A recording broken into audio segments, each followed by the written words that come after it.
That's where it's coming from. We have been discussing for many months, both by emails and, of course, on your great show, the evidence that, in fact, which is to me overwhelming, that this is indeed a, quote, reverse-engineered, laboratory-created virus structure, okay? Mm-hmm.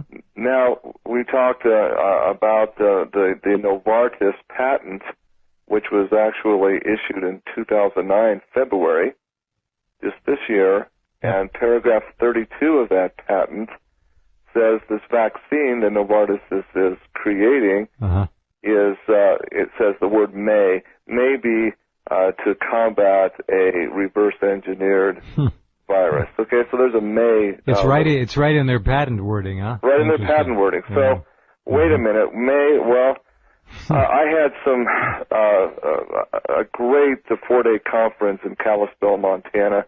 I spent an average of 5 hours a day on live radio, which was simulcast all over the planet, really.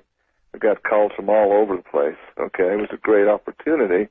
And the crux of this whole conference is declaring the evidence that this is indeed a man-made event from day one, starting in 1997 with Jeffrey Taubenberger and his work at Fort Detrick and the reverse engineering of the 1918 killer virus. Okay, so there's not enough time to go into all that in this hour, but let me just kind of recap. I had a caller come in and asked about the MedImmune flu mist product that was primarily being touted as the vaccine that will be given to all these school-age children, right? Right, sure.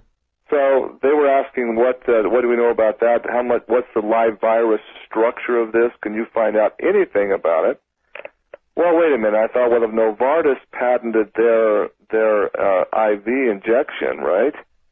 Their intramuscular vaccine, surely MedImmune might do the same thing. So on a hunch, I went in and searched the U.S. Patent Office's database for anything with MedImmune, and I got to tell you what I came up with will just blow your mind. Okay, we'll do that in just a minute. Hang on. Note just in now, over 2,000 students at Washington State University already stricken with swine flu during the first 2 weeks of classes.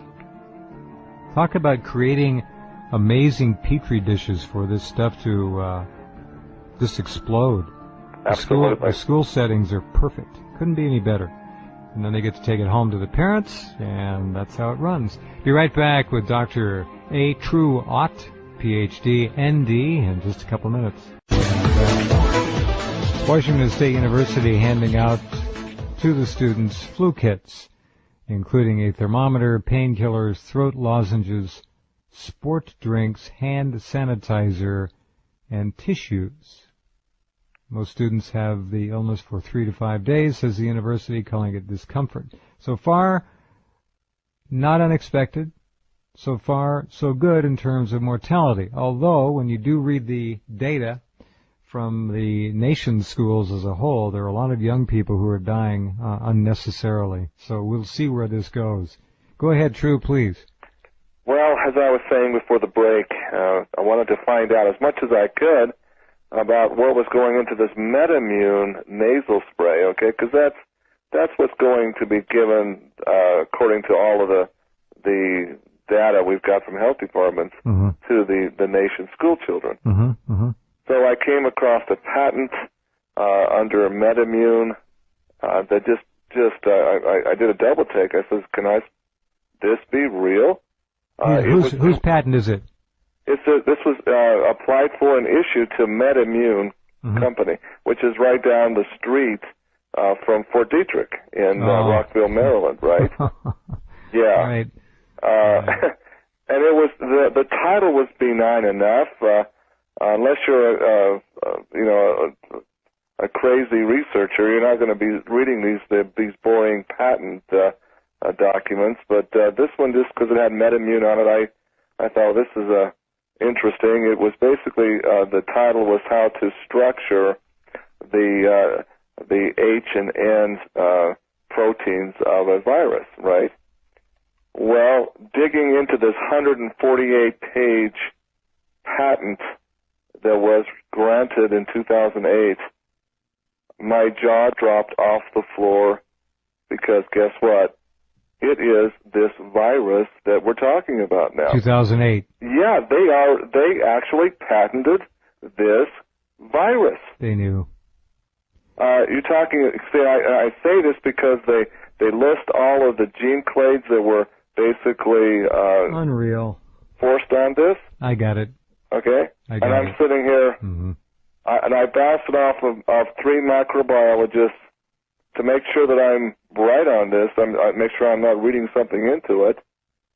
And they didn't email me back. They called me on the phone, and they said, this is beyond belief. You're absolutely right. They're patenting this recombinant swine flu / human flu / bird flu, and here's how they did it. Again, you compare the verbiage in this patent and go back to the 6 years of papers published by Taubenberger, Terence Tompe, and others in the team, right? And it's word for word. So it becomes very clear you're patenting this for one reason and one reason only. You're going to use it as a worldwide weapon. I mean, think about it. I mean, if I were to come up with a breakthrough in a laser that zaps somebody, wouldn't I want to patent that before I implemented it to the military? MedImmune received the... Isn't it funny, True, how these people come up with death and they still think about the buck? They want to make sure they get their profits. Well, it's just so stunning because the MedImmune spray, what makes it unique to them is the structure of the viruses in it. Because you're talking a live virus structure in this spray.